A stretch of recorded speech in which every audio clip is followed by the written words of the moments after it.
ಸೌಜನ್ಯ ಅನ್ನುವಳು ನೇತ್ರಾವತಿ ನದಿಯಿಂದ ಅವಳ ಮನೆಗೆ ಹೋಗುವಾಗ ಅವಳನ್ನು ಯಾರೋ ಅಪಹರಿಸಿ ಅವಳ ಮೇಲೆ ದೌರ್ಜನ್ಯ ಎಸಗಿದ್ದಾರೆ ಮತ್ತು ಕೊಲೆ ಮಾಡಿದ್ದಾರೆ ಅನ್ನುವ ಮಾತು ಬಂತು. ಆ ತಕ್ಷಣ ಅವರು ನಮ್ಮ ಗ್ರಾಮಸ್ಥರೇ ಆದದ್ರಿಂದ, ನಮ್ಮ ಪ್ರತಿಯೊಂದು ಕ್ಷೇತ್ರದ ಸೇವೆಗಳಿಗೆ ಬರುವವರಾದದ್ರಿಂದ ಅವರು ಬಂದು ನನಗೆ ವಿಷಯವನ್ನು ಪ್ರಸ್ತಾಪಿಸಿದರು. ನಾನು ಕೇಳಿ ಎಷ್ಟು ಸಂಕಟಪಟ್ಟೆ ಅಂದರೆ, ತಕ್ಷಣ ಗೃಹ ಸಚಿವರಿಗೆ ನೇರವಾಗಿ ಫೋನ್ ಮಾಡಿ ಅವರಿಂದಲೇ ಎಲ್ಲ ಪೊಲೀಸ್ ಅಧಿಕಾರಿಗಳಿಗೆ ಮಾಹಿತಿ ಕೊಡುವಂತೆ ಸೂಚಿಸಿದ್ದೆ. ಆ ಬಳಿಕ ಮಾನ್ಯ ಅಶೋಕ್ ಅವರು ಗೃಹ ಸಚಿವರು ನೇರವಾದ ಕ್ರಮ ಕೈಗೊಂಡರು ಮತ್ತು ಆ ಬಗ್ಗೆ ತನಿಖೆ ಪ್ರಾರಂಭ ಆಯಿತು. ಆ ಬಳಿಕ ಒಬ್ಬ ಆರೋಪಿಯನ್ನು ಅವರು ಬಂಧಿಸಿ ಈತನೇ ಈ ಕೃತ್ಯಕ್ಕೆ ಅಪರಾಧಿ ಅಂತ ಗುರುತಿಸಿ ಆತನನ್ನು ಈಗ FIR ಅವರ ಮೇಲೆ ದಾಖಲು ಮಾಡಿದ್ದಾರೆ. ಈ ಮಧ್ಯೆ ಅವರ ಕುಟುಂಬಸ್ಥರು ಮತ್ತು ಇತರರಿಗೆ ಇನ್ನೂ ಯಾರಾದರೂ ಕೆಲವರು ಇದರ ಜೊತೆ ಸೇರಿರಬಹುದು ಅನ್ನುವ ಸಂದೇಹ ಇತ್ತು.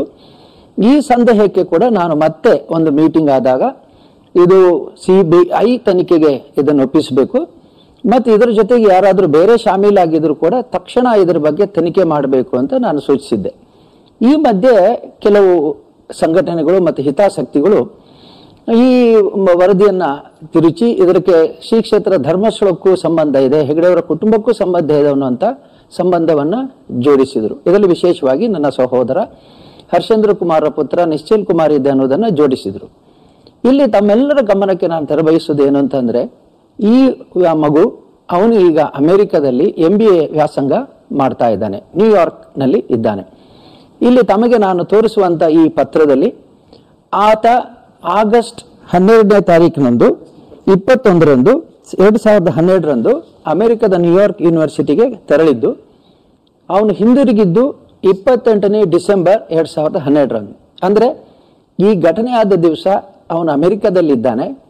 ನಿನ್ನೆ ಮಾತಾಡಿದ ವ್ಯಕ್ತಿಗಳು ಎಷ್ಟು ಮಾತಾಡಿದ್ದಾರೆ ಅಂತಂದ್ರೆ, ಇವರು ಎಲ್ಲವನ್ನೂ ಧರ್ಮಸ್ಥಳದಲ್ಲಿ ತಿರುಚಬಲ್ಲರು, ಎಲ್ಲ ಅಧಿಕಾರಿಗಳನ್ನ, ಶಾಸಕರನ್ನ ಮತ್ತೆ ಪೊಲೀಸ್ ಅಧಿಕಾರಿಗಳನ್ನ ಕೂಡ ಅವರು ತಮ್ಮ ಅಧಿಕಾರದ ಮತ್ತು ತಮ್ಮ ಸ್ಥಾನಮಾನದ ಬಲದಿಂದ ಬದಲಿಸಬಹುದು ಅನ್ನೋದನ್ನು ಹೇಳಿದ್ದಾರೆ. ಬಹುಶಃ ಅಮೆರಿಕದ ವೀಸಾವನ್ನು ಬದಲಿಸಲಿಕ್ಕೆ ಆಗೋದಿಲ್ಲ. ಹಾಗಾಗಿ ತಮಗೆ ಖಂಡಿತ ಹೇಳ್ತೇನೆ, ಈ ಮಗು ಆ ದಿವಸಗಳಲ್ಲಿ ನ್ಯೂಯಾರ್ಕ್ನಲ್ಲಿದ್ದ, ಅವನ ಹೆಸರು ಹೇಳಿ ಆತನ ಮೇಲೆ ಅಪವಾದ ಹೊರಿಸುವುದು ಅಂದರೆ ಇದು ಸ್ಪಷ್ಟವಾಗಿ ಯಾವುದಾದ್ರೂ ಒಂದು ರೀತಿಯಿಂದ ಕ್ಷೇತ್ರದ ಮೇಲೆ ಕಳಂಕ ತರಬೇಕನ್ನುವ ಅಭಿಪ್ರಾಯದಿಂದ ಬಂದಿದೆ.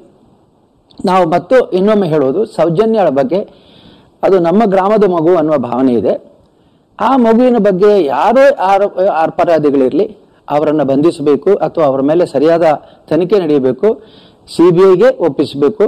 ಮಾನ್ಯ ಮುಖ್ಯಮಂತ್ರಿಗಳಲ್ಲಿ ಕೂಡ ನಾನು ಇದನ್ನ ಕೋರಿಕೆ ಮಾಡಿ ತೆಗೆದುಕೊಂಡು ಅವರು ಮಾತಾಡುವಂಥ ವಿಷಯಗಳು ನಮಗೆ ಸಂಬಂಧ ಇಲ್ಲ. ಈಗ ತನಿಖೆ ಮಾಡಲಿಕ್ಕೆ ಫಸ್ಟ್ ಗೌರ್ಮೆಂಟಿಗೆ, ಹೋಮ್ ಡಿಪಾರ್ಟ್ಮೆಂಟಿಗೆ ಬರ್ತದೆ. ನಾನು CBIಗೆ ಒಪ್ಪಿಸಿ ಅಂತೇಳಿ ಮುಖ್ಯಮಂತ್ರಿ ಹೇಳಿದ್ದೆ ನಾನು. ಈಗ ಅವ್ರಿಗೆ ಏನು ಪರಿಣಾಮ ಕೊಟ್ಟರು ನಮ್ಮ ಸಂಬಂಧ ಏನಿಲ್ಲ. ಅದಕ್ಕೆ ಅವ್ರು ಏನು ಬೇಕಾದ್ರೆ ಏನು ತನಿಖೆ ಮಾಡಲಿ, ಇನ್ನಷ್ಟು ಮುಂದುವರಿಸಲಿ ತನಿಖೆ, ಇನ್ನಷ್ಟು ತನಿಖೆ ಮುಂದುವರಿಸಲಿ, ಇನ್ನಷ್ಟು ಬೇಕಾದ್ರೆ ಬೇರೆ ಬೇರೆ ದಾರ ಸಂಶೋಧನೆ ಮಾಡಲಿ, ನಮಗೇನು ತೊಂದರೆ ಇಲ್ಲ. ಕ್ಷೇತ್ರದ ಹೆಸರು ಯಾಕೆ ಕಳೀತಾರೆ ಅಂತ ನಮ್ಗೆ ಗೊತ್ತಿಲ್ಲ. ಅದೇ ಇದ್ರ ಹಿಂದೆ ಯಾವುದೋ ಒಂದು ಅಮಾಯಕ ಹುಡುಗಿಯ ಸಾವಿನ ವಿಷಯ ಇಲ್ಲ. ಕ್ಷೇತ್ರವನ್ನು ಹೇಗಾದ್ರೂ ಮಾಡಿ ಮೈಲೆ ಮಾಡಬೇಕು, ಮಲಿನತೆ ಮಾಡಬೇಕು ಅನ್ನುವಂಥದ್ದು ಖಂಡಿತ ಇದರಲ್ಲಿ ಕಾಣ್ತದೆ. ಹಾಗೆ ಅನೇಕ ಭಕ್ತಾದಿಗಳು ನೋವಿಂದ ಚಡಪಡಿಸ್ತಾ ಇದ್ದಾರೆ. ನಮ್ಮ ಎಲ್ಲ ಈ ಗ್ರಾಮಸ್ಥರು ಕೂಡ ಇಲ್ಲಿ ಬಹಳ ಉದ್ವಿಗ್ನರಾಗಿದ್ದಾರೆ. ನಾನು ಅವರಿಗೆಲ್ಲ ಹೇಳೋದಿಷ್ಟೇ, ಕ್ಷೇತ್ರದ ಮಂಜುನಾಥ ಸ್ವಾಮಿಯ ಸನ್ನಿಧಿಯಲ್ಲಿ ಜೈನರ ಆಡಳಿತ ಇರುವಂಥ ಈ ಮನೆತನದಲ್ಲಿ ಯಾವುದೇ ಹಿಂಸೆ ನಡೆಯೋದಿಲ್ಲ. ಇದು ಯಾರೇ ಹೇಳಿದ್ರೆ, ನಾವೊಂದು ಸೊಳ್ಳೆಯನ್ನು ಕೂಡ ಕೊಲ್ಲುವವರಲ್ಲ, ಇರುವೆಯನ್ನು ಕೂಡ ಕೊಲ್ಲುವವರಲ್ಲ. ಹಾಗಾಗಿ ಯಾರಾದರೂ ಇವರು ಇಂತಹ ವಿಶೇಷ ಕಾರ್ಯಕ್ರಮಗಳಿಗೆ ಹೋದಾರೋ ಅನ್ನೋ ಭಾವನೆ ಇದ್ರೆ ಇದು ಖಂಡಿತವಾಗಿಯೂ ಸಲ್ಲ.